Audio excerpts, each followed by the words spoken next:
Teka. Hindi siya Amerikana, hindi rin siya Koreana, hindi isang Britanya, hindi rin taga Kenya. Siya ay Pilipina na isang morena, pwede ring mistisa, nakakagayuma.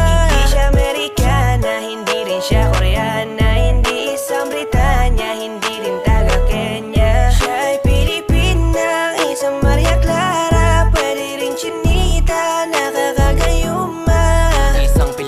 Na perpekto ang pagkahulma. Sa kanyang kagandahan di ka na magtataka. Malusog na puno at sagana ang mga bunga. Kaya pag nakita mo talagang ikaw ay madadala. Kaya bigla nabuo na talaga ang aking mundo. Kasi na sila yan ang pangarap ko. Binibini mahiwaga makinaka pa sa tala, talagang hindi ka maalis sa isip ko. Napakasaya pag siya na ang naging regalo. Isasama ko na siya sa aking mga plano. Hanggang sa makasakay kami sa eroplano. Kaya dapat ito siya sa piling ko. Dadalhin ka sa dambana.